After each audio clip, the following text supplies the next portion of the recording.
So most people care about three things in life. They care about their health, they care about money, and they care about relationships. Those are the three areas of our lives where we spend the majority of our time focused. And so today I want to talk to you about the 20-20 rule, and I want to tell you a bit of a story that I think will really help you. But first, let's talk about how do people make money? You know, there's a Gallup poll out that says upwards of between 60 and 70% of Americans wish they could start their own business to gain financial independence.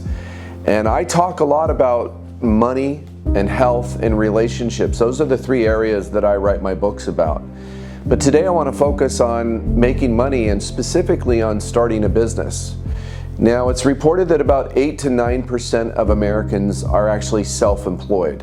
So we know if we want to gain financial independence and actually secure our financial futures, stands a good chance that we're going to have to learn how to start a business, especially when so many Americans and just people around the world want to do that. But here is the 20-20 rule that I want to share with you. You think of the concept like this. Would you like to spend 20 years struggling because you don't have the right information on how to start the business of your dreams? Or would you like to spend 20 bucks on a book that could possibly help you absolutely achieve your dreams? So that's the 20-20 rule. Now, I've bought a lot of books in my life, and they've absolutely changed my knowledge, my skill set, and it's given me the information that I needed to create the life I want. And so the 20-20 rule is actually very real. So where is the first place that we need to start when we are starting a business? It really becomes your relationship with money. I want to share the story of how that can make a profound change in your life when you get very serious about your relationship with money. The first thing I would ask you to do is to actually write a letter to money. Now, at first you're saying, wow, Glenn, that's pretty bizarre. Why would I want to write a letter to money? But I'm actually going to ask you to do that. It's something I talk about in my book, Compound Wealth, and it's a very profound and powerful exercise. And it's the first key towards starting the business of your dreams, because people have a pretty whacked out view sometimes with money. Their relationship to money can be pretty bizarre. So I want to share the story of a 14-year-old boy. He started out working in his life when he was in junior high. He would get up at 5 a.m. to go work in the school kitchen prior to his school day starting, of course. And then he got his first job at a fast food restaurant at 15. And that didn't last long because he realized working in fast food was not what he wanted. But he knew he wanted to start his own business. He actually started selling and getting a side hustle at the age of 16. But this little boy that I'm talking about had a very troubled background. He came from absolutely nothing. As a 16-year-old, he would drive a Toyota Corolla that was smashed in on the front. It literally, the windshield would get slammed up against the hood because the hood had to be tied down, and it would just slam up against the windshield as he was driving along. And his shoes, believe it or not, his topsider shoes, his Sperry topsiders, had to be duct taped. That's how poor this teenager was.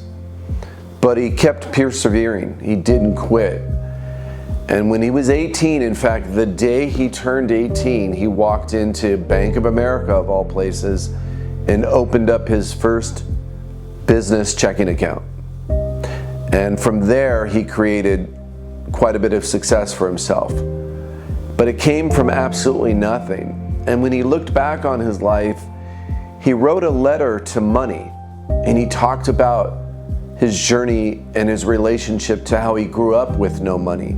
And when he first made some from starting his business, what that felt like to him. And then, of course, he spent his 20s working for large Fortune 500 companies.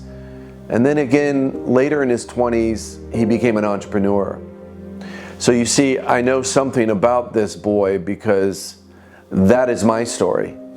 And in my late 20s, I became an investment banker, and I learned to work with startup companies and advising them on how to raise capital. And this serves as the foundation of my book, Compound Wealth. And the first thing I would tell you, if you're going to really get serious about changing your life and creating the business that you want, it's that you would sit down and write a letter to money. It's actually the first thing we do in chapter 1 is we write a letter. And that letter starts out with your journey in life. But specifically, you'll find when you start writing this letter that you're going to look at periods of your life where you didn't manage money well. Perhaps times when you disrespected money. Maybe there were times in your life where you couldn't stop spending money. You had to keep up with friends. You had to have that nice car or that nice purse or all those fancy clothes or all the latest gadgets because you wanted to feel accepted or you wanted to feel like you were engaged in life. And a lot of us fall victim to that. We can't delay our gratification, so we're constantly spending money. I know Tux doesn't have that problem. If we could all just be cats in life, our lives would be so much simpler.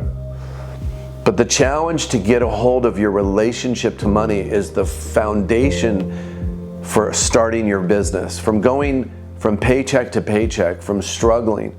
Maybe you've had a dream for a lot of years. You've wanted to start a business and you've had ideas, but you don't know where to start. And so my book is going to help you actually understand, how do you start your own business? How do you create a product or a service? How do you bring it to the marketplace? How do you get it capitalized? But before you do any of that, you got to find out what your relationship to money is like. Are you able to start a budget? Are you able to be disciplined?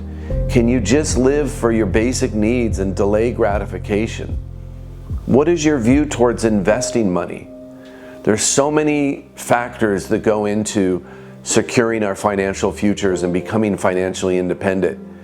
And it's not only the American dream, but people worldwide.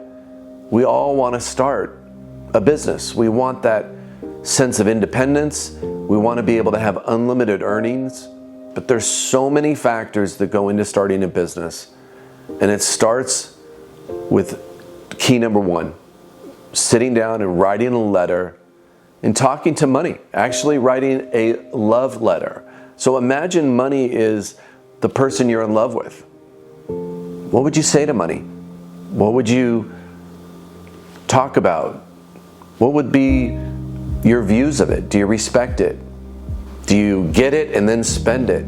Are you good at saving it? Are you good at budgeting it? Are you good at planning with it?